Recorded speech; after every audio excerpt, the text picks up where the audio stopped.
तेभ्यो गणेश वरदो भवनेत्यमेव नारायणं नमस्कृत्यं नरं चैव नरोत्तमं देवीं सरस्वतीं व्यासं ततो जयमुदीरयेत् व्यासं व्यासशिखरं वन्दे मुनिं नारायणं स्वयं यतः प्रायब्धकृपालोकाः लोकामकाकलिर्ग्रहात् रामाय रामचन्द्राय रामभद्राय वेदसे रघुनाथाय नाथाय सीताया पतये नमः। नीलाम्बुजश्यामलकोमलाङ्गं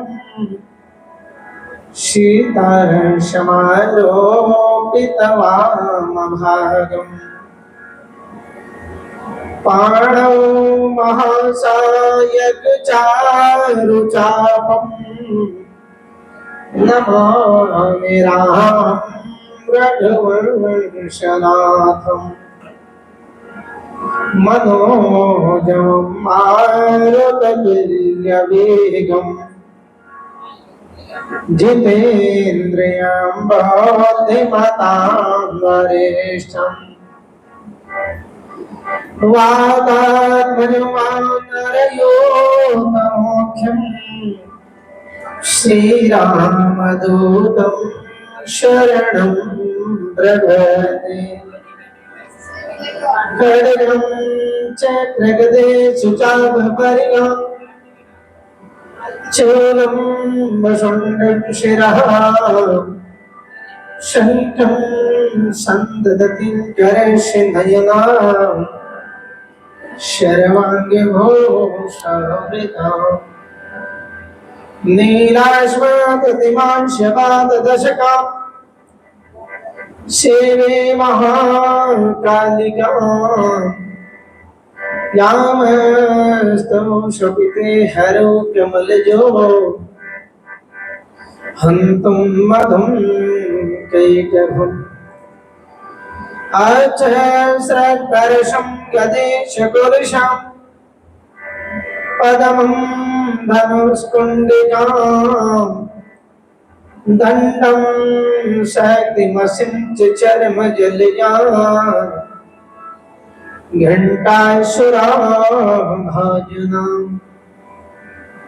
शूलं पाशसुदर्शने च ददति हस्ते प्रसन्नानाम् शेरे शैर्भमानधनी महिमहो लक्ष्मी सरोजस्थिता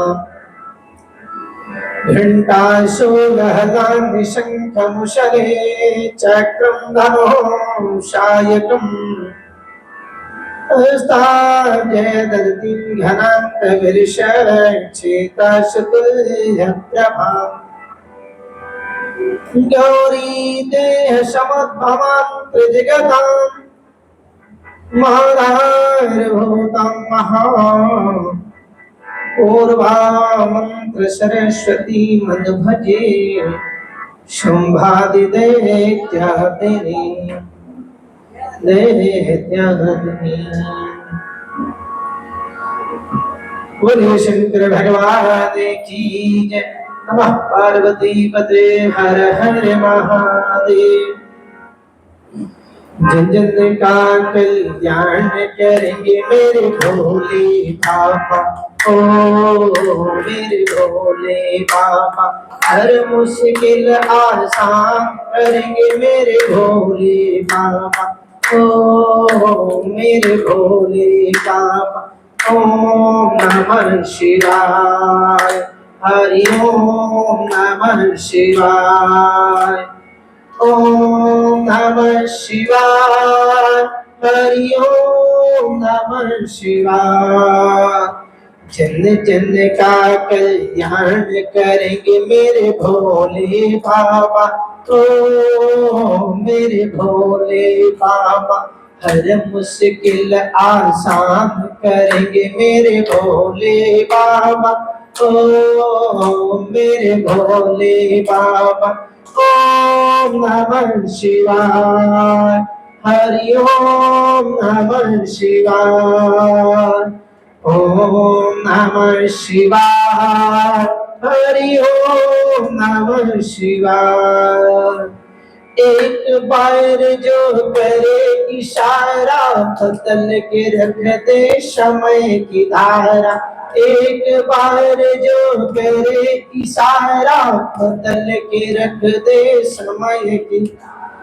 दो युग का निर्माण करेंगे मेरे भोले बाबा, ओ मेरे भोले बाबा। हर मुश्किल आसान करेंगे मेरे भोले बाबा, ओ मेरे भोले बाबा। जन जन का कल्याण करेंगे मेरे भोले बाबा, ओ मेरे भोले बाबा। ओम नमः शिवाय, हरि ओम नमः शिवाय, ओम नमः शिवाय, हरि ओम नमः शिवाय, ओम नमः शिवाय, हरि ओम। रावण को दिदान में लंका, त्रिभुवन में बाजा था डंका। रावण को दिदान में लंका, त्रिभुवन में बाजा था डंका। तुम मेरे धन को धन्यवाद करेंगे मेरे भोले बाबा, ओ मेरे भोले बाबा। हर मुश्किल आसान करेंगे मेरे भोले बाबा, ओ मेरे भोले बाबा। ओम नमः शिवाय, हरि ओम नमः शिवाय, ओम नमः शिवाय, हरि ओम नमः शिवाय। जन जन का कल्याण करेंगे मेरे भोले बाबा, ओ मेरे भोले बाबा। हर मुश्किल आसान करेंगे मेरे भोले बाबा, ओ मेरे भोले बाबा। ओम नमः शिवाय, हरि ओम नमः शिवाय, ओम नमः शिवाय, हरि ओम। भोले को राह दिखावे, देवों को अमृत पिलावे। भोले को राह दिखावे, देवों को अमृत पिलावे। और खुद किसका पान करेंगे मेरे भोले बाबा, ओ मेरे भोले बाबा। हर मुश्किल आसान करेंगे मेरे भोले बाबा, ओ मेरे भोले बाबा। ओम नमः शिवाय, हरि ओम नमः शिवाय, ओम नमः शिवाय, हरि ओम नमः शिवाय। जन जन का कल्याण करेंगे मेरे भोले बाबा, ओ मेरे भोले बाबा। हर मुश्किल आसान करेंगे मेरे भोले बाबा, ओ मेरे भोले बाबा। ओम नमः शिवाय, हरि ओम नमः शिवाय, ओम नमः शिवाय, हरि ओम नमः शिवाय। जो भोले के दर पर आवे, जो भोले के दर पर आवे। मन चाहा वो ही फल पावे, मन चाहा वो ही फल पावे। हर मुश्किल आसान करेंगे मेरे भोले बाबा, हो मेरे भोले बाबा। जन जन का कल्याण करेंगे मेरे भोले बाबा, ओ मेरे भोले बाबा। ओम नमः शिवाय, हरि ओम नमः शिवाय, ओम नमः शिवाय, हरि ओम नमः शिवाय, ओम नमः शिवाय, हरि ओम नमः शिवाय। बोलिए शंकर भगवान की।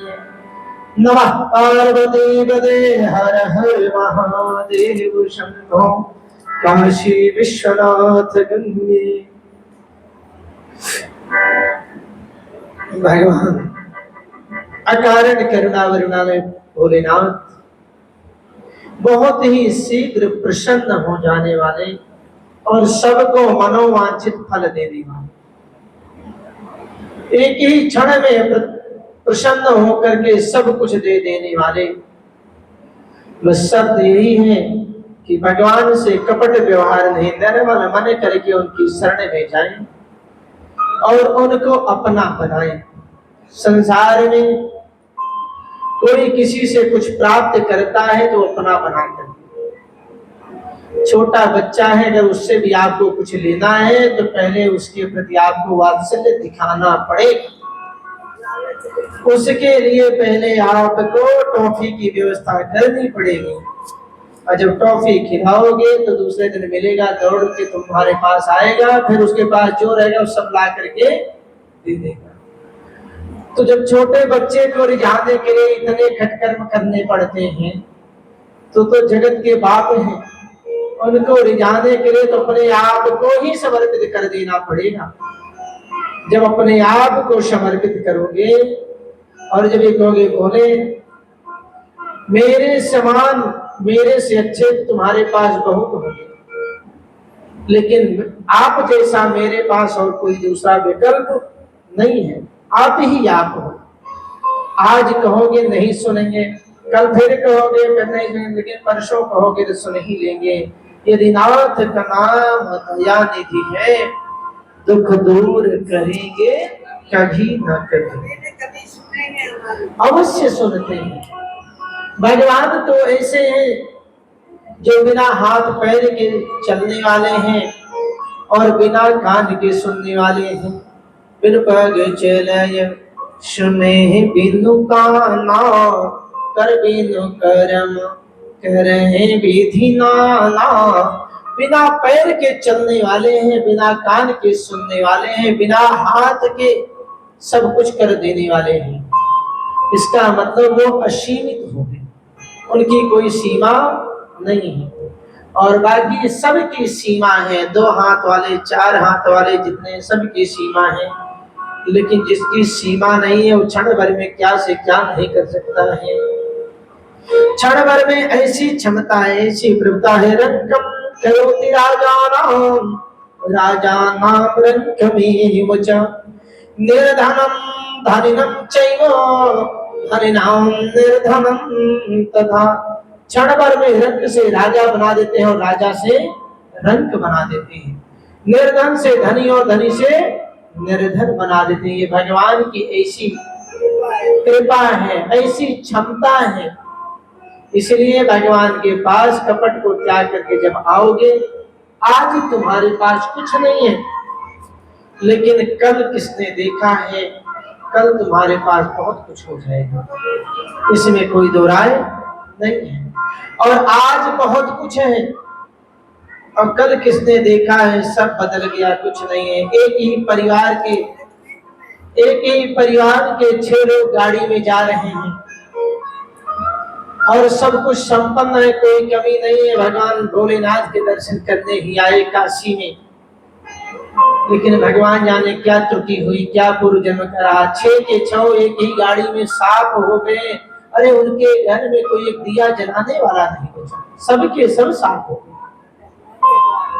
और कितने तो आए, भगवान की पूजा किए, परिक्रमा की, उनके घर में कोई नहीं है, लाइन लग गई, खूब हो गए। तो ये भगवान की क्षमता है, वो क्षण भर में क्या से क्या कर देते हैं। इसलिए परमात्मा का चिंतन करना चाहिए और भगवान से यही प्रार्थना करना चाहिए, गोविंद जो आपने दिया बहुत है, बस इसी को संभाले रखना, इसी को बचाए रखना। मेरा कहना धर्म है, करना न करना आपकी मर्जी, फिर भी मैं अपनी प्रार्थना आप तक पहुंचा रहा हूं, आप इसको स्वीकार करते रहें। कल हम सबने भगवान की कथा में बाणासुर का व्याख्यान सुना, जो भगवान शिव का अनन्य भक्त था और अपनी पुत्री उषा का विवाह अनिरुद्ध के साथ कर दिया और स्वयं भगवान शिव के गणों में स्थान को प्राप्त किया। इसके बाद सनत कुमार जी कहते हैं, व्यास जी परम प्रेम पूर्वक शशि मौन शिव के उस चरित्र को श्रवण करो जिसमें उन्होंने त्रिशूल द्वारा दानवराज गजासुर का वध किया था। और गजासुर महिषासुर का पुत्र था। महिषासुर का पुत्र गजासुर है और गजासुर महिषासुर का पुत्र है।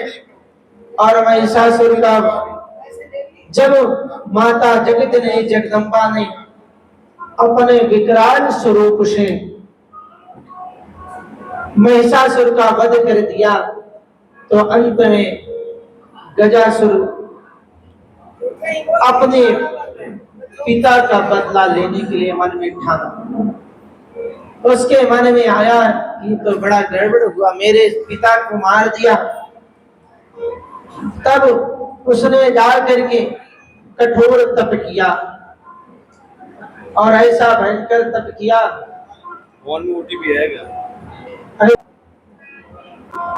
जब ब्रह्मा जी आए तो कहने लगे ब्रह्म रोहे वरदान मांगोगे, क्योंकि ऐसी कठोर तपस्या किया। देखो तप का प्रकार जो होता है वो ये होता है कि भगवान भोलेनाथ की जब उसने तपस्या किया तो उसके सिर से धुआं निकलने लगा। सिर से धुआं निकलने का मतलब ये है कि अन्न जल सब कुछ छोड़ करके केवल भगवानमय हो गया। और जब केवल भगवानमय हो गया, भगवान के पास गया तो उसके अलावा उसको और कुछ सूझता ही नहीं, केवल भगवान का चिंतन करा। अगर तुम्हारे मन में लक्ष्य प्राप्ति के लिए जैसे ही विचार आए कि हमें इस चीज को प्राप्त करना है, समय तो लग सकता है लेकिन कार्य जरूर सिद्ध होता है। गयासुर असुर है, उसने अपने पिता का बदला लेने के लिए वो जानता है कि बिना भगवत कृपा के मैं कुछ कर नहीं पाऊंगा, इसलिए उसने वही काम किया, कठोर तप किया। कठोर तप करने के पश्चात बोले शंकर भगवान की जय। जाओ यार तुम सब काम बंद करो, बाद में होगा चाहे ना होगा। कठोर तप करने के बाद ब्रह्मा जी प्रकट हुए और कहने लगे ब्रह्म रोहे वरदान मांगो, क्या चाहिए। तब वो कहता है कि इस सृष्टि में जो भी नर और मनुष्य हैं जो काम के वशीभूत हैं उनके द्वारा मेरी मृत्यु ना हो। ब्रह्मा जी ने कहा ठीक है, मैं तुम्हें ये वरदान देता हूं, तुम्हें इस सृष्टि में काम के वशीभूत होने वाले स्त्री और पुरुष कोई भी मार नहीं सकेंगे। और कहा कि मैं बलशाली हूं और देवता भी मुझे कभी जीत ना सके।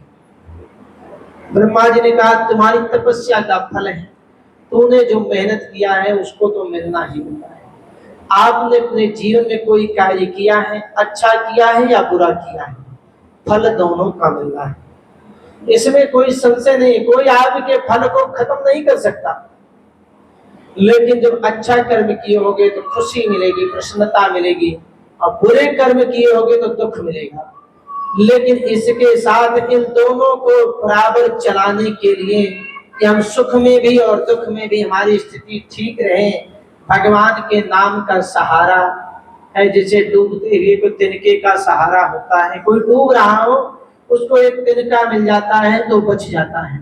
ऐसे ही दुखी आत्मा के लिए, दुखी व्यक्ति के लिए, दुखी जीव के लिए भगवान के नाम का जो सहारा मिल जाता है वो समय व्यतीत करने में, समय निकालने में मदद दे देता है। उससे एक शक्ति का संचार होता है जो भगवान के नाम रूपी गुण का, क्योंकि नाम का गुण बहुत होता है। यह नाम में ऐसी शक्ति है, अजामिल को उतार दिया, गणिका को उतार दिया। नारद जानो नाम प्रतापो, नारद जी भी नाम के प्रताप को जानते हैं। भगत शिरोमणि भय प्रहलादो, प्रहलाद भी नाम के प्रताप को जान, सब नाम जप करके पार उतर गए। अरे नाम तो जपने वाले ऐसे ये चाहे पुण्यात्मा हो चाहे पापात्मा हो, कोई भी हो, जिसने भगवान का नाम जपा उसका सबका उद्धार हुआ, कोई बचा नहीं। क्योंकि अग्नि का स्वभाव है जलाना, वो ये विचार नहीं करती कि कोई हमें सही व्यक्ति छू रहा है या गलत व्यक्ति। अग्नि ये विचार नहीं करती कोई जान करके छू रहा है या अनजान, जो छुएगा वही जलेगा।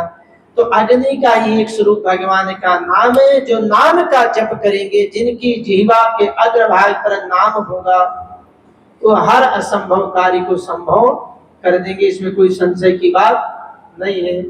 इसलिए कहाँ लग नाम बड़ाई, नाम की बड़ाई में कहाँ तक कहूँ, राम न सकहि नाम गुण गाई।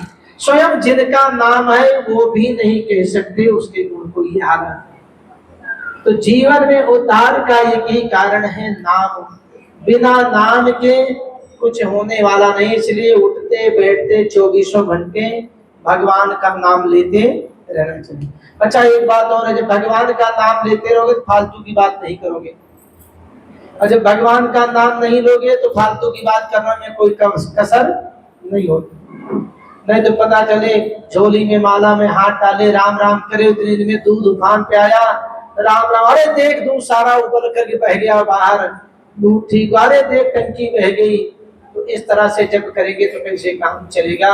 इसलिए अपने मन को एकाग्र करके परमात्मा के चरणों में लगाओ, और 2 मिनट तुम्हें बाद में मिलेगा, अभी तो 1 मिनट की कोई गुंजाइश ही नहीं है। बोलो शंकर भगवान की जय, नमः पार्वती पते हर हर महादेव।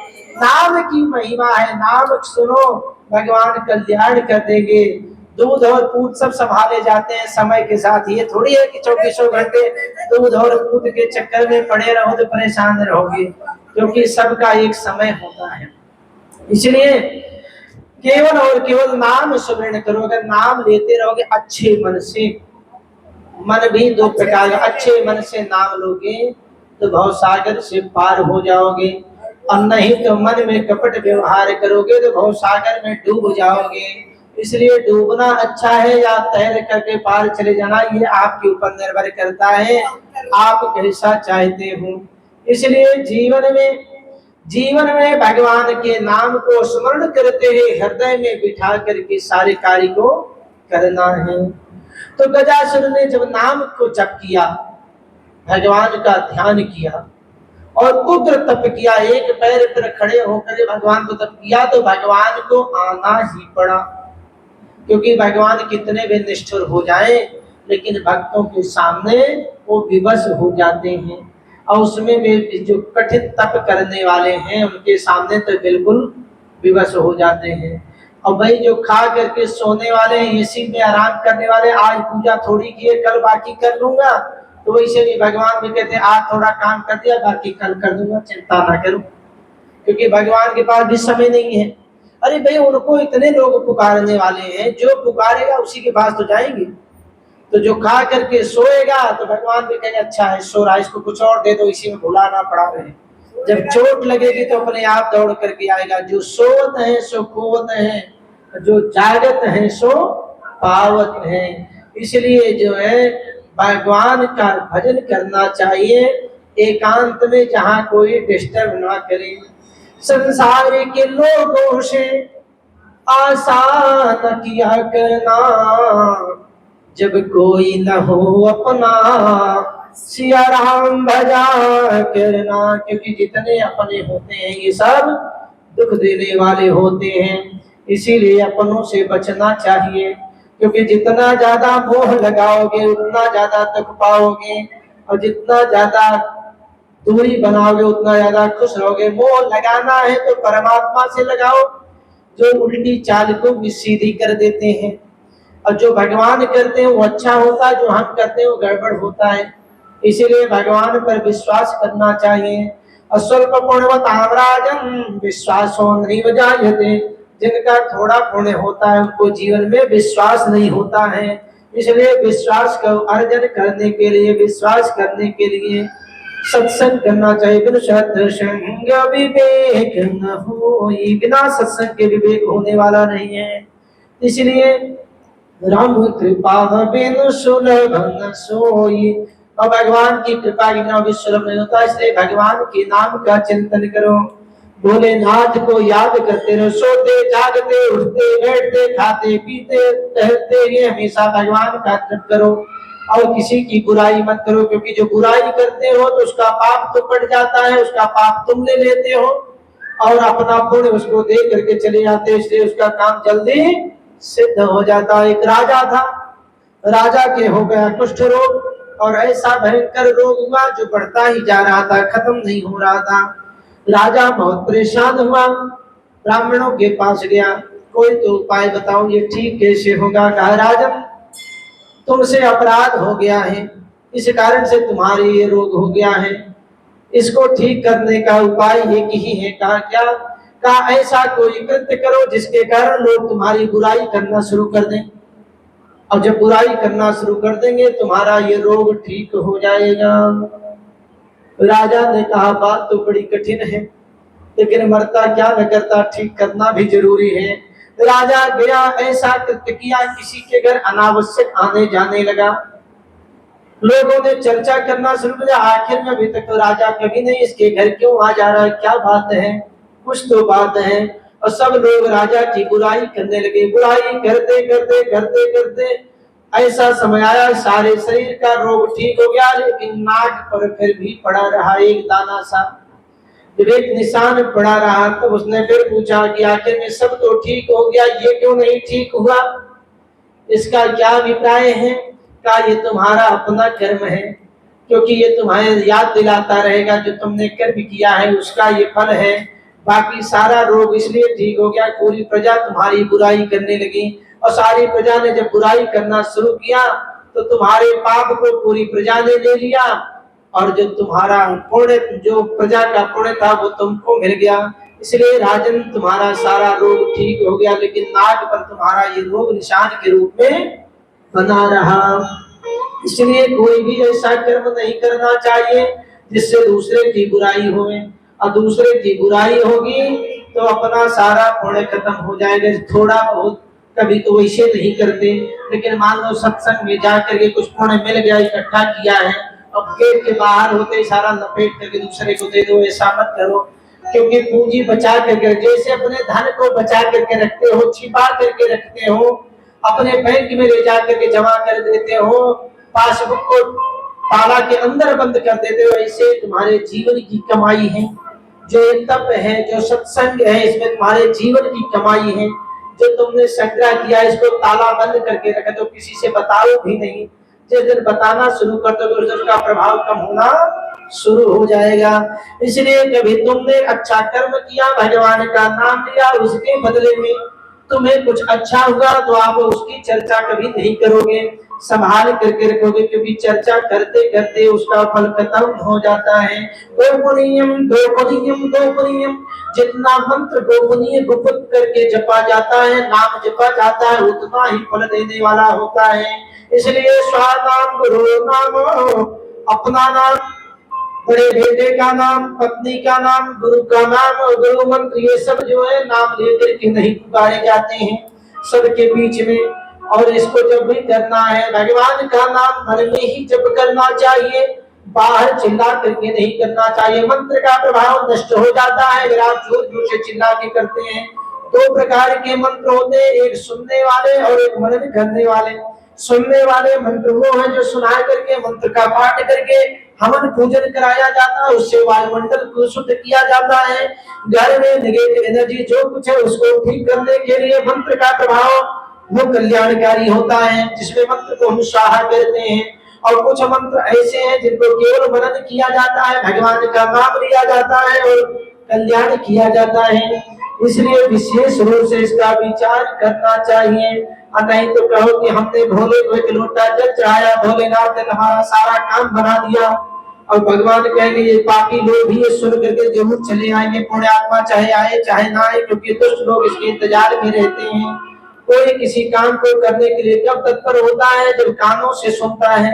आपने अच्छी बात बता दी, दुष्ट ने उसका फायदा उठा लिया, क्योंकि भगवान तो भोले हैं, आशुतोष हैं, कोई भी उनकी शरण में आया तो खाली नहीं जाने देते। इसलिए बहुत सोच विचार करके किसी कार्य को करना चाहिए और भगवान को हमेशा जपते रहना चाहिए।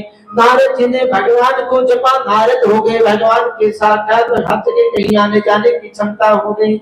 इसी तरह से मंत्रों में बड़ी शक्ति है, अगर आप निरंतर मंत्र का जप करते हैं तो कल्याण करने वाला है। इसलिए श्री शिवाय नमस्तुभ्यं, ओम नमः शिवाय, भोले का मंत्र जप करो। और इस संसार में कोई सबसे जल्दी प्रसन्न होने वाला है तू है भगवान शंकर। कवि का आशुतोष तो माया वढ़रतानी, आरती हरहु दीन जन जानी। हे आशुतोष महाराज, आप ऑर्डर दानी हैं, दूसरे को तुमको तुरंत दूर करते हैं, इसलिए हम तुम्हारे शरण में आए हैं। जो ओम नमः शिवाय मंत्र का जब 5 लाख कर लेता है उसकी जीवा सिद्ध हो जाती है। जो कह लेता है वही होता है, पूर्वाभास होने लगता है कि हमें आगे अच्छा होने वाला है या बुरा होने वाला है। वो ओम नमः शिवाय के 5 लाख मंत्र जप कर लेने से ही प्राप्त हो जाता है। पर बात ये 5 लाख करे तो 3 बार खाना है, सुबह उठते ही मिट्टी चाहिए, बिना खाए भजन नहीं होगा, और दूसरे दोपहर में भोजन चाहिए, फिर शाम को चाहिए, बीच में तो कितनी बार क्या चाहिए कुछ पता नहीं है। लेकिन तप करना पड़ता है किसी चीज को पाने के लिए, और जितना अधिक तप करोगे उतना तुम्हारी जीवा सिद्ध हो जाएगी, उतना पूर्वाभास होने लगेगा कि आगे कुछ गड़बड़ होने वाला या अच्छा होने। आपको अपने आप एहसास हो जाएगा कि घर में कुछ बुरा होने वाला है या अच्छा होने वाला है। बुरा होने वाला हो तो भोलेनाथ को पकड़ लो, महाराज पता तो चल रहा है लेकिन संभालो इसको। अच्छा होने वाला है किसी की परवाह मत करो, बढ़ते हुए चले जाओ, क्योंकि संसार में जिसका साथ भगवान के साथ लग गया उसका बुरा तो होगा ही नहीं। और मान लो कुछ हो भी रहा है तो उसको अच्छे में परिवर्तन करने की क्षमता है भगवान भोलेनाथ में।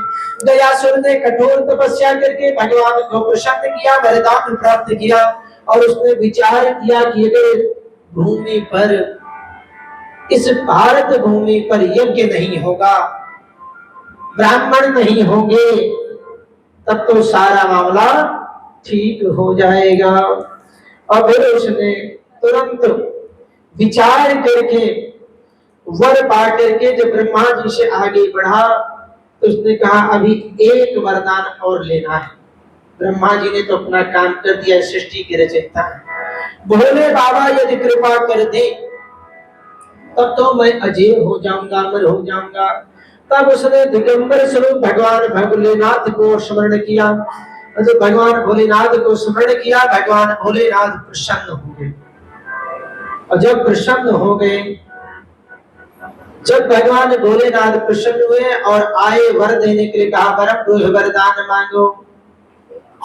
गजासुर ने सोचा इनसे क्या वरदान मांगे, मैंने ब्रह्मा के वरदान के प्रभाव से सबको परेशान किया, भोले मुझे मारने के लिए आए, हमने तांडव नृत्य किया, भोले प्रसन्न हो गए। जब भोले प्रसन्न हो गए मुझे मारे नहीं तो एक उपाय कर लेता हूँ, मैं हमेशा हमेशा के लिए भगवान शंकर का हो जाता हूँ। इसलिए भोलेनाथ जब क्रोध में आए थे तो उसको उठा करके त्रिशूल से कोने से लपेट दिया था, और लपेट करके रख लिया था काशीपुरी में, क्योंकि सबसे पहले वो आतंक मचाने के लिए काशी ही गया था। और जब उसने तांडव नृत्य किया तो भोलेनाथ प्रसन्न, वरदान मांगा। उसने कहा प्रभु एक वरदान दे दीजिए। मैं आपके साथ सदैव रहना चाहता हूँ। तो खातम कहा, ये जो मेरा चमड़ी है ना, मेरा ये जो शरीर पर चमड़ा है, इसको आप अपना वस्त्र बना लीजिए और मैं आजीवन आपके पास रहना चाहता हूँ, चिरकाल तक रहना। ये चर्म मेरा, और मेरा चर्म जो है बड़ा पवित्र है भोलेनाथ। आपने त्रिशूल से इसको उठाया, फिर भी इसमें कोई असर नहीं हुआ, क्योंकि ये बहुत तप के द्वारा मैंने प्राप्त किया है। लेकिन भोलेनाथ, मैं आपका हो जाऊंगा तो मेरा कल्याण हो जाएगा, आप मुझे धारण कर लें।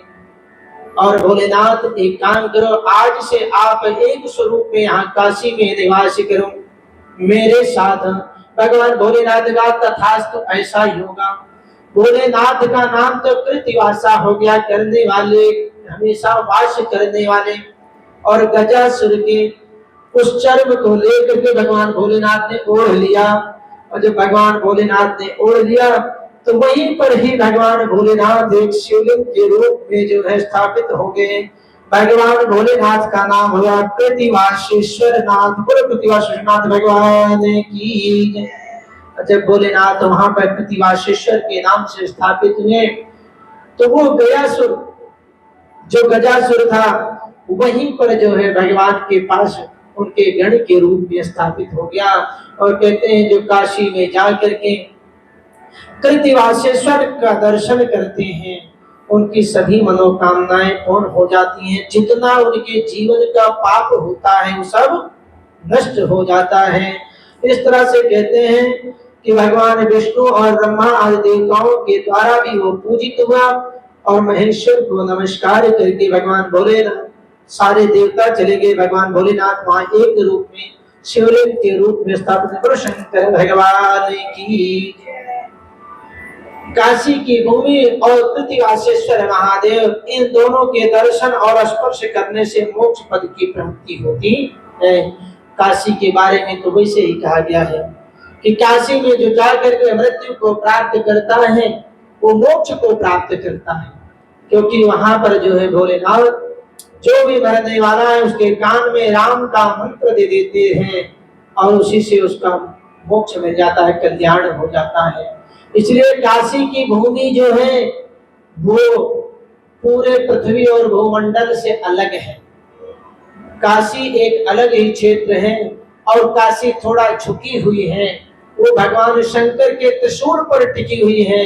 संसार में हर जगह प्रलय आएगी, लेकिन काशी में कभी प्रलय नहीं आएगी, क्योंकि वो इन सब भूमि से अलग है। और आप देखोगे उसमें मैप में भी तो जो काशी है वो थोड़ा झुकी हुई है वहाँ। और वहां तो ऐसे चमत्कारी है कि मंदिर भी बना हुआ है तो टेढ़े खंभे वाला मंदिर है, बिल्कुल गंगा जी के बीच में झुका हुआ है। भगवान शिव का आशीर्वाद है, उसकी बड़ी महिमा है, वहां जाए तो उसका दर्शन जरूर करना चाहिए। और काशी एक स्थान ऐसा है जहाँ पर 24 घंटे सबका अंत क्रिया चलती रहती, वहां कभी बंद नहीं होती है। वो काशी का बड़ा उत्तम स्थान है। इस तरह से भगवान विष्णु और ब्रह्मा जी काशी के महात्म को शंकर के कहते बड़े आनंद से करो शंकर भगवान की। ऐसी कथाओं में और कथा आती है, दुंदुभी और निर्हाद नामक दैत्य जो बाघ के रूप में बन करके शिवपुरवासी अर्थात काशी वासियों को परेशान करने के लिए आए और भगवान ने उनका कल्याण किया। सनत कुमार जी कहते हैं, काशी अब मैं चंद्रमौली के उस चरित्र को श्रवण करना चाहता हूँ, सुनना चाहता हूँ, जिसमें भगवान भोलेनाथ ने दुंदुभी और निर्हाद को मारा था और वहां पर भगवान भोलेनाथ ने एक नया अवतार धारण किया था। ये मन जानना चाहते हैं। तो कहते हैं कि जो दुंदुभी और निर्हाद थे, जब हिरण्याक्ष का वध हुआ, भगवान विष्णु ने मारा, तो दोनों ने दिति माता को जाकर के आश्वासन दिया। जिस माँ का पुत्र मृत्यु को प्राप्त हो उस माँ को बहुत दुख होता है। दिति बहुत दुखी थी और जाकर के दिति से कहते हैं कि तुम चिंता मत करो, हम तुम्हारे पुत्र के मृत्यु का बदला लेंगे। और ये दोनों दैत्य ब्रह्मा जी की कठोर तपस्या करके वरदान जितने भी हैं दैत्य अगर कुछ किए हैं जीवन में तो तपस्या के प्रभाव से। इसीलिए हम बार बार आपको कहते हैं कि तप करो तप करो तप करो, क्योंकि जितना तप करोगे उतना ही कल्याण होने वाला है। और तप नहीं करोगे, सुख ढूंढोगे, भौतिक सुख ढूंढोगे तो परेशान रहोगे। इसलिए भौतिक सुख मिले या ना मिले लेकिन आध्यात्मिक सुख जरूर मिलना चाहिए। ये दोनों दैत्यों ने तप के प्रभाव से वरदान प्राप्त किया और चले गए काशी में। तो कहते हैं विचार किया, न ब्राह्मण रहे न यज्ञ रहे तो देवता कमजोर हो जाएंगे, इनको हम जीत लेंगे। रात के अंधेरे में दोनों बाघ का रूप बनाए और जहां जहां ब्राह्मण लोग जप तप कर रहे हैं जा करके उनको पकड़ कर खा जाए, जहां यज्ञ हो रहा उसको विध्वंस कर दे। अब धीरे धीरे ये बात भोलेनाथ के कान में पड़ गई। एक दिन देखा शिवरात्रि का पावन पर्व है, एक ब्राह्मण गंगा जी के तट पर बैठ करके अर्धरात्रि के समय में भगवान शिव का स्तवन कर रहा है। और वो इसलिए कर रहा है कि आज शिवरात्रि है, भगवान का पूजन करेंगे, भोलेनाथ साक्षात दर्शन देंगे। लेकिन ब्राह्मण बड़ा चतुर था, उसने सबसे पहले मंत्रों का प्रयोग करके अपनी स्वरक्षा किया। देखो मंत्र जो है वो कवच है, और उनका जब प्रयोग अपनी रक्षा के लिए कर लोगे तो कोई बुरी आत्मा, किसी का कुछ किया कराया, कोई टोटका, कोई काला जादू आपके ऊपर असर नहीं करेगा। इसीलिए देखो जितने भूत प्रेत को झाड़ने वाले हैं ये सब सबसे पहले मंत्र को अभिमंत्रित करके अपने आप को बांधते हैं। जब अपने आप को बांध लेंगे तो कोई असर ही नहीं होगा। तो वो ब्राह्मण देवता ने कहा कि मामला तो बड़ा खराब है, चारों तरफ ये सुनने में आ रहा है कि ऋषि मुनि महात्माओं को दैत्य खा जा रहे हैं। इसलिए भगवान शिव के मंत्र से अभिमंत्रित करके अपने शरीर को कवच की रक्षा कर दिया। और जहां पर बैठा था ध्यान लगा रहा था वहीं पर ये दोनों बाघ के रूप में पहुंचे, दुंदुभि और निरहार। और जैसे ही खाने के लिए पहुंचे इतने में भगवान शंकर को पता चला, क्योंकि मंत्र के प्रभाव से वो फैला करके तो दौड़े खाने के लिए, लेकिन उनको खा नहीं पाए क्योंकि भगवान शंकर का सुरक्षा चक्र लगा हुआ था। और जैसे ही सुरक्षा चक्र लगा हुआ था तो आगे बढ़ नहीं पाए। इतने में वहां पर भगवान भोलेनाथ आकर के प्रकट हो गए। शंकर भगवान की वो ब्राह्मण तब कदाए भोलेनाथ प्रकट हुए, वो खाने के लिए दौड़ा था। भोलेनाथ ने उसको अपने बगल की आंख में दबा दिया, दोनों को दोनों आंख में, और दबा करके तो पहले पूरा वहां परिक्रमा कराया। अब वो चिल्लाए छोड़ दो हम मर जाएंगे, बड़े तकलीफ में। भगवान भोलेनाथ ने कहा मैं छोड़ने वाला नहीं। दो मुक्का खींच करके मारा, एक उसको और एक उसको, दोनों के सिर में विस्फोट हो गया। भगवान शंकर का हाथ पड़ते ही दोनों के सिर फूट गए। और वहीं पर जब मृत्यु को प्राप्त हुआ तो जब मृत्यु को प्राप्त हुआ तो उसकी जो ज्योति थी, जो उसकी आत्मा थी, वो निकली भगवान शंकर की स्वरूप में। लेकिन जब वो कराहते हुए चिल्लाते हुए जमीन पर पड़ा तो सारे ऋषि मुनियों की आंखें खुल गई। और जब खुल गई तो आकर के देखा कि दो दैत्य को भगवान भोलेनाथ ने स्वयं अपने हाथ से कल्याण कर दिया। बस फिर क्या था, सारे ऋषि मुनियों ने उनका दर्शन किया, स्तवन किया, कहा महाराज हम लोग ये चाहते हैं इस काशी की नगरी में आप सबकी रक्षा करने के लिए एक रूप में यहाँ स्थापित हो जाएं। भोलेनाथ ने कहा तथास्तु, वैसा ही होगा, क्योंकि सभी की रक्षा कर, काशी की रक्षा मेरे जिम्मे से। भगवान भोलेनाथ वहां व्याघ्रेश्वर के रूप में स्थापित हो गए। बोले व्याघ्रेश्वर भगवान की, नमः पार्वती पते हर हर महादेव। कहते हैं जो व्याघ्रेश्वर महादेव का स्मरण करते हैं वो मृत्यु तुल्य कष्ट से भी दूर हो जाते हैं। उनके सामने मृत्यु हो उपस्थित तो भी वो दूर चली जाती है। भगवान भोलेनाथ उसकी रक्षा करने के लिए आ ही जाते हैं। इन्हीं कथाओं के आगे विदल और उत्पन्न नामक दैत्यों की चर्चा आती है जो पार्वती माता के ऊपर मोहित हो जाते हैं। सनत कुमार कहते व्यास जी, जिस प्रकार परमेश्वर शिव ने शंकर से दैत्य को लक्ष्य कराकर अपनी प्रिया द्वारा उसका वध कराया, उसका चरित्र तुम प्रेम पूर्वक सुनो। वेदल और उत्पल नामक दो महादैत्य, उन्होंने ब्रह्मा जी से किसी पुरुष के हाथ से ना मरने का वर प्राप्त कर लिया था। ये वैसे हुए वेदल और उत्पल जैसे मधुकैटभ हुए थे भगवान विष्णु के कान से, ऐसे ही ये दोनों दैत्य उत्पन्न हो गए बल के द्वारा। और इन्होंने ब्रह्मा जी को ही प्रसन्न किया, क्योंकि उस समय ब्रह्मा जी का ही आधिपत्य ज्यादा चलता था, सृष्टि के रचयिता थे। भगवान शंकर ने इनको शक्ति दे रखी थी कि मेरी मृत्यु जो है किसी मनुष्य के द्वारा ना हो, किसी पुरुष के द्वारा ना हो। ब्रह्मा जी ने कहा तथास्तु, ऐसा ही होगा, आशीर्वाद दे दिया। और उसके बाद ब्रह्मा जी से अपनी कहानियों को सुनाता वो ब्रह्मा जी तो चले गए। अब उसने कहा कि क्या किया जाए, विचार किया, भ्रमण करते करते भगवान शंकर की उपासना की। भगवान शंकर ने उन दोनों के ऊपर कृपा किया और वो निश्चित होकर घूमने लगे, देवताओं के ऊपर अधिपत्य कर लिया। एक दिन की बात है, घूमते घूमते कैलाश पर्वत पर पहुंचे और उस समय माता पार्वती हाथ में दो गेंद लिए क्रीड़ा कर रही थी भगवान भोलेनाथ के साथ, कंदुक के रूप में खेल रही थी। उनको देख करके, इतनी सुंदरता देख करके ये दोनों दैत्य उन पर मोहित हो गए। और जब मोहित हो गए तो भगवान शंकर ने इशारा किया, देवी देखो ये दो खिलौने आ गए हैं। दोनों भेष बदलने में बड़े माहिर। देखो राक्षस जितने होते ना, भेष बहुत जल्दी बदल लेते हैं। अब उन राक्षसों के पास जरूर थोड़ी सींग हो तभी भेष बदलेंगे। राक्षस कहीं भी होंगे वो भेष बदल करके ही काम करते हैं। हमारे आपके बीच में भी राक्षस होंगे, वो भी दिन में कोई दूसरा भेष रहता है, रात में उनका दूसरा भेष हो जाता है। भेष बदल करके ही काम करते हैं, उनसे बचना चाहिए। इन दोनों ने भगवान शंकर के गण का स्वरूप धारण कर लिया। और जब गए माता पार्वती के पास, भगवान शंकर ने नेत्र से ही इशारा कर दिया, देवी देखो ये दैत्य ही आए हैं, ये कोई अपने गण नहीं है। माता पार्वती ने समझ लिया, कहा अच्छा। उनकी मनोभावना को समझ करके माता पार्वती ने दो गेंद लिए थे, उसी गेंद से दोनों के सिर पर दे मारा।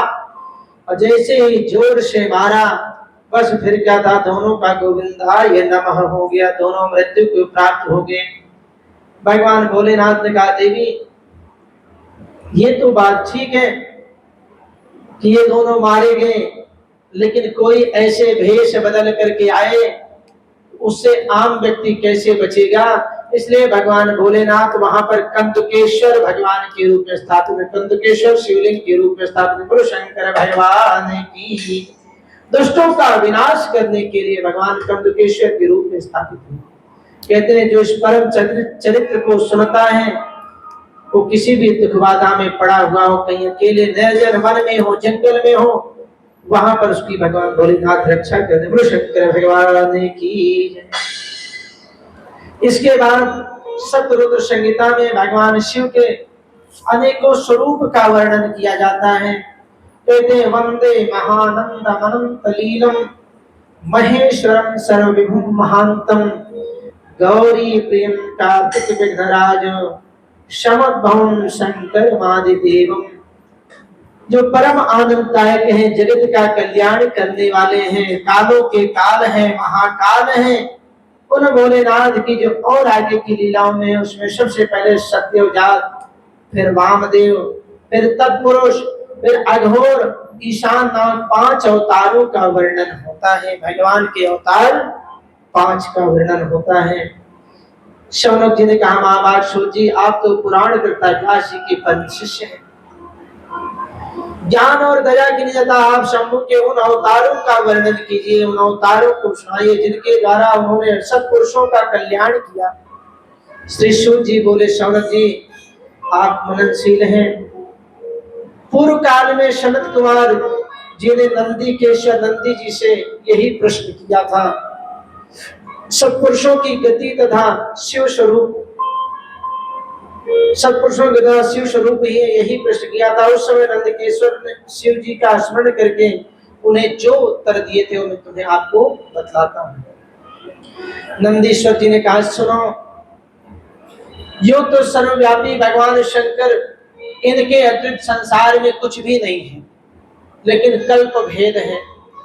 एक कल्प की कथा वही घटना यहाँ घटित होती है, दूसरे कल्प में वही घटना कहीं और घटित होती है, तो उसमें समय का परिवर्तन हो जाता है, क्योंकि जो युगों का विभाजन किया गया, हर युग की अलग अलग आयु है।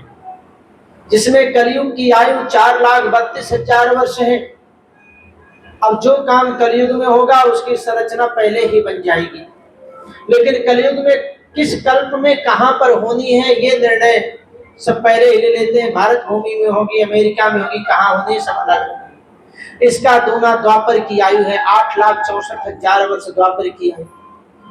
उसका दूना त्रेता की आयु है, लगभग 17 लाख कुछ हजार वर्ष, 17,28,000 वर्ष त्रेता की आयु है। और वही सतयुग की आयु जो है 34,56,000 वर्ष है।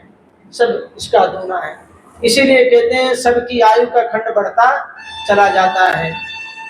ऐसे धीरे धीरे धीरे धीरे कम होता चला। पहले 10,000 वर्ष की आयु हुआ करती थी, फिर 1,000 वर्ष की हुई, फिर 100 वर्ष की हुई, फिर धीरे धीरे और कम होती चली जा रही है।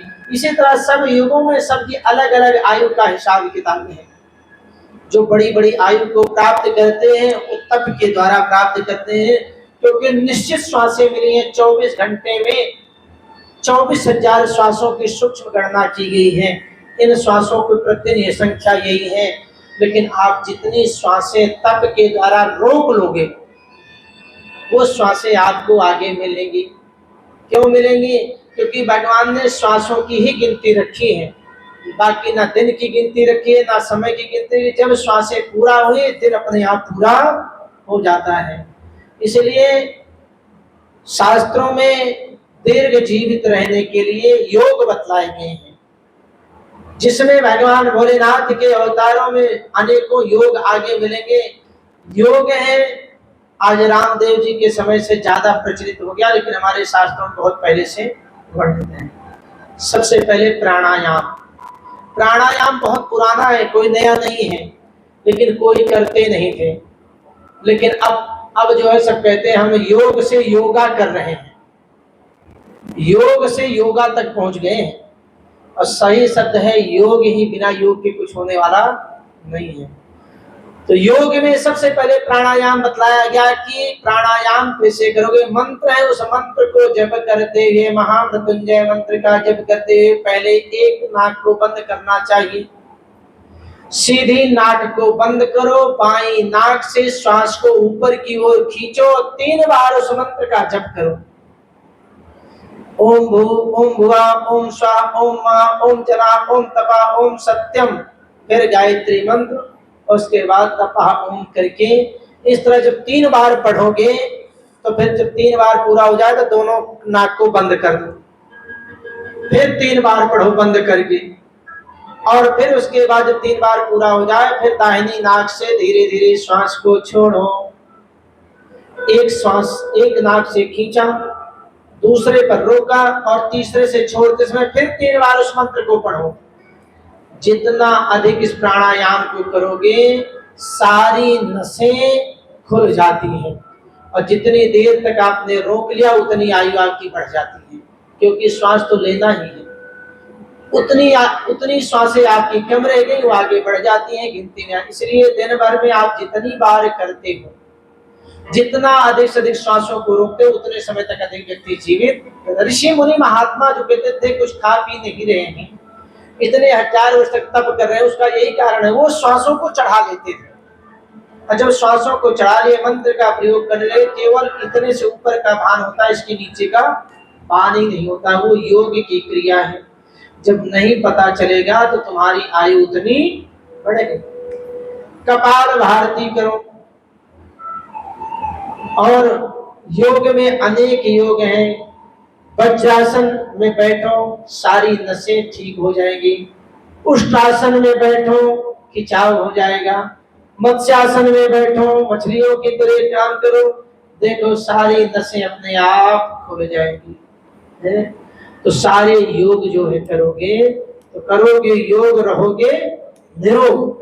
आगे भगवान भोलेनाथ की कथा में योगों का वर्णन है, उससे पहले उनके अवतारों की चर्चा है, जिसमें कहते सत्योजात। भगवान ने विचार किया सृष्टि की संरचना में, जब एक अकेले ही परम शिव रहे तो ब्रह्मा जी की और विष्णु जी की उत्पत्ति कर दिया, लेकिन सृष्टि की रचना के लिए भगवान भोलेनाथ ने एक एक कल्प में सत्योजात का स्वरूप धारण किया। और वो सत्योजात 19वां कल्प होता है, जिसमें श्वेत लोहित नाम का कल्प है और शिव जी उसमें सत्योजात का अवतार लेते हैं, जो भगवान भोलेनाथ का पहला अवतार कहलाया। और उसके बाद उस कल्प के बाद परब्रह्म का चिंतन करते उसी समय एक श्वेत और लोहित वर्ण वाला शिखाधारी कुमार उत्पन्न हुआ। तो शिखाधारी जो कुमार उत्पन्न हुआ, ब्रह्मा जी सोच में पड़ गए, ये कौन है? सबसे बड़े शिव जी जो अनंत रूप है, उन्होंने हमें पैदा किया, विष्णु को पैदा किया, अब ये तो कौन आगे? ये 19वें कल्प की बात है। कहते ये दोनों कौन है? तो भगवान भोलेनाथ ही सृष्टि के क्रम को आगे बढ़ाने के लिए श्वेत और लोहित नाम से प्रकट हो गए और लंबी लंबी शिखा और भगवान का चिंतन करने वाले। उनको देख करके ब्रह्मा ने मन ही मन में विचार किया, आखिर इनको जाने तो सब कौन है। ध्यान लगा के देखा, कहा ये तो भगवान शंकर ही हैं, ये तो बालक के रूप में आ गए सृष्टि की रचना करने के लिए। और उसी समय ब्रह्मा जी ने भगवान भोलेनाथ को प्रणाम करके उनको उनका नाम रख दिया सत्योजात, अर्थात सृष्टि की रचना में जो पहली उत्पत्ति हुई है 2 बालकों के रूप में, वो भगवान शिव का सत्योजात रूप है। एक में श्वेत है, दूसरे में लोहित नाम है। इस तरह से प्रथम अवतार शंकर भगवान की। कहते हैं कि इस तरह से और आगे की जब उत्पत्ति की बात आई तो परब्रह्म ब्रह्मा जी चिंतन करने लगे। तो चिंता करने लगे तो 4 यशस्वी कुमार प्रकट हुए। उनके चिंतन मात्र से उनके नाम तो सुनंद, नंदन, विश्वनंद और उपनंद, ये सब के सब महात्मा थे। और जो 4 प्रकार के सृष्टि का वर्णन हुआ है वो यही से उत्पन्न होता है, जो इन 4 संतों की। इसीलिए देखिए जितने भी लोग हैं सब किसी ना किसी ऋषि मुनि की संतान, जिनका जिनका गोत्र जो नाम आता है वो ऋषियों की संतानें हैं। ब्राह्मण, क्षत्रिय, वैश्य, शूद्र, ये 4 वर्णों का क्रम किया गया, लेकिन उनमें भी जो संतानों के नाम आते हैं कि आप किसके वंशज हैं, आपका गोत्र क्या है, उन ऋषियों के नाम से चलता है। जितने जितने ऋषि आगे बढ़ते गए उनकी संख्या बढ़ती गई, उनसे जो उत्पत्ति हुई उनके उपगोत्र होते चले गए। तो 4 हुए, सुनंद, नंदन, विश्वनंद और उपनंद, ये सब के सब महात्मा थे और ब्रह्मा जी के शिष्य हुए। इनसे वो ब्रह्मलोक व्याप्त हो गया। तदनंतर सत्योजात रूप प्रकट भगवान भोलेनाथ ने प्रसन्न होकर ब्रह्मांड को सृष्टि का संचालन करने के लिए आशीर्वाद दिया। और जब आशीर्वाद प्राप्त हुआ ये पहला अवतार। दूसरा है रक्त नाम से प्रसिद्ध 20वां कल्प आया। 19वें कल्प के बाद रक्त के नाम से जो 20वां कल्प आया उसमें ब्रह्मा जी का जो वर्ण हुआ वो लाल रंग का हुआ। जो भी देवी देवता हुए सब लाल रंग के हुए। आप विचार करते हैं ना, सृष्टि में कोई बच्चा काला हुआ, कोई पीला हुआ, कोई लाल हुआ, कोई कुरूप हुआ, कहां से आया? कोई कोई कर्म करने से हुआ लाल पीला काला? अरे नहीं, यही तो बता रहे 20वें कल्प के बाद ही तो सृष्टि का जब संचालन हुआ तो उसमें जो है ब्रह्मा जी जो हुए सृष्टि के रचयिता वो लाल रंग के हुए। इसीलिए लाल रंग की सृष्टि, लाल रंग के मनुष्य, लाल रंग के पशु जो हुए वो उस कल्प के हैं, 20वें कल्प के। हर कल्प में कुछ ना कुछ नया हुआ, कोई ना कोई नया रूप धारण किया। और कहते हैं ब्रह्मा जी के पुत्र की कामना से ध्यान करे थे, उसी समय उनसे एक पुत्र प्रकट हुआ। उसका शरीर लाल रंग का, पूरा लाल रंग की माला और लाल वस्त्र शोभा पा रहे थे। जब वो हुआ तो पूरा लाल लाल ही हुआ। उसके नेत्र भी लाल थे और आभूषण भी लाल था। रंग का धारण किया लाल ही रंग का था। और कहते हैं आत्मबल संपन्न कुमार को देखकर ब्रह्मा जी ध्यान अवस्थित हो गए।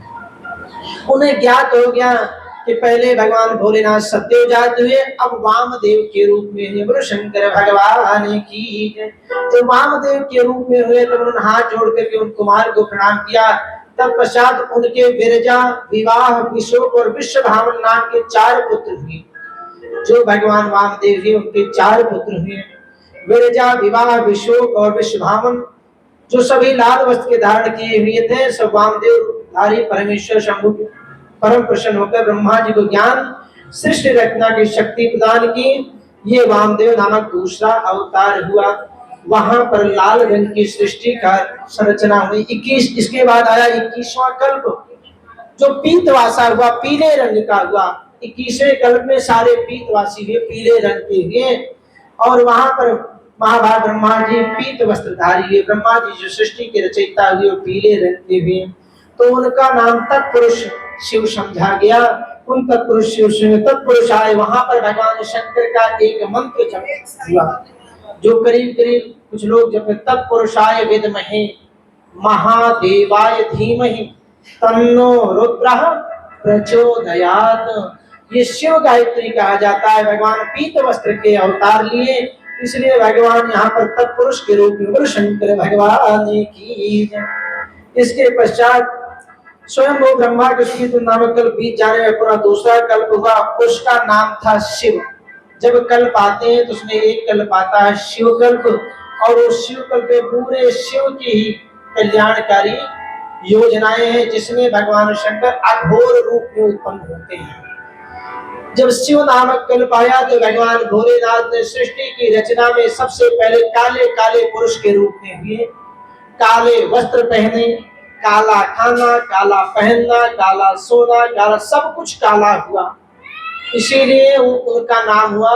घोर तप करके भगवान शिव को प्रसन्न किया और नाम पड़ा अघोर। इसलिए जितने अघोरी होते हैं वो शमशानवासी होते हैं, और वो सब काले काले वस्त्र पहनते हैं।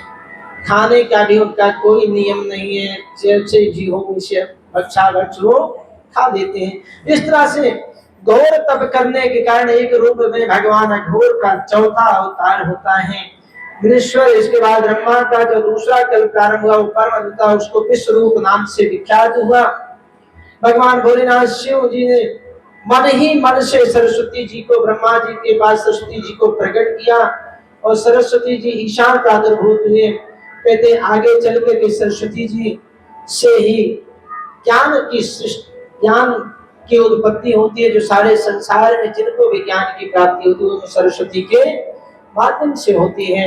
इस तरह से भगवान के अनेकानेक रूप होते हुए अंत में भगवान शिव जी अष्टमूर्तियों तथा अर्धनारी नारीश्वर के रूप में प्रकट होते हैं। बोलो शंकर भगवान की। भगवान शंकर के अष्ट स्वरूप हुए। उन अष्ट स्वरूपों में कहते हैं कि वो भगवान भोलेनाथ के जो अष्ट स्वरूप उसमें सर्व, भव, रुद्र, उग्र, भीम, पशुपति, ईशान और महादेव हुए। अर्थात इनके सबके कार्य हर समय में अलग अलग हुए। जब ये भीम हुए तब महाबलशाली हुए। जब ये पशुपति हुए तो नेपाल में चले गए। पशुपतिनाथ की उनकी कथा पहले भी सुना चुका हूँ। भगवान पशुपति कब बने थे। रुद्र हुए जब क्रोध में आए, जब नेत्रों से अश्रु गिरे, जिससे रुद्राक्ष की उत्पत्ति हुई। उग्र हुए तो संहार करने के लिए तत्पर हो गए। भव हुए तो सबका कल्याण करने के लिए अवतार लिए। सर्व हुए तो सबको सुख देने के लिए है। इस तरह से अष्टमूर्तियों में भगवान शंकर प्रकट हुए। पृथ्वी, जल, अग्नि, वायु, आकाश, सूर्य और चंद्रमा में अधिष्ठित हुए। इन 8 स्वरूपों में, इन 8 जगहों पर 8 के साथ प्रतिष्ठित हुए। और उसके बाद भगवान ने अपना अर्धनारी नारीश्वर रूप धारण किया, जिसकी कथा पहले आपको कई बार चर्चा में सुना चुके। लेकिन शिव पुराण की कथा में आता है कि भगवान भोलेनाथ सृष्टि की रचना में कि मैं तुम्ही सृष्टि का उत्पत्ति हो, इसलिए भगवान भोलेनाथ अपने मन से ही 2 रूप में विभक्त हुए। उनसे जब एक शक्ति निकली जो शिवा के नाम से हुई, और भगवान शिव पृथक हो गए। ब्रह्मा जी ने बड़ा स्तमन किया और कहते हैं कि भोलेनाथ यदि आपकी आज्ञा हो, आपकी कृपा हो जाए, सृष्टि को आगे बढ़ाने के लिए ये जो आपसे पृथक शिवा शक्ति है, इसके बिना संसार चल ही नहीं सकता है।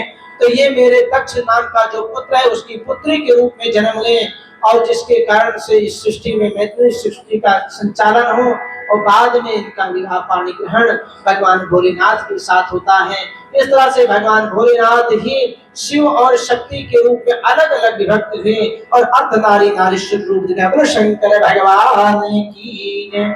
ओम नमः शिवाय, ओम नमः शिवाय, हर हर भोले नमः शिवाय। ओम नमः शिवाय, ओम नमः शिवाय, हर हर भोले नमः शिवाय। ओम नमः शिवाय, ओम नमः शिवाय, हर हर भोले शिवाय। ओम नमः शिवाय, ओम नमः शिवाय, हर हर भोले नमः शिवाय। ओम नमः शिवाय, ओम नमः शिवाय, ओम नमः शिवाय, ओम नमः शिवाय। शंकर भगवान की आज हो गई 20 तारीख, 25 तारीख को द्वादशी और त्रयोदशी दोनों लग रही है। तो त्रयोदशी में भगवान शंकर का प्रोग्राम किया जाए, छोटा मोटा भंडारा करके भगवान भोलेनाथ के भोग लगा करके पूर्णाहुति कर दिया जाए। ठीक है, तो इसलिए 5 दिन में बाकी सारी कथा संपन्न करनी है। बोलो शंकर भगवान की। नमः पार्वती पते हर हर महादेव। हरि ओम। चंद्रमा मनुष्यो जात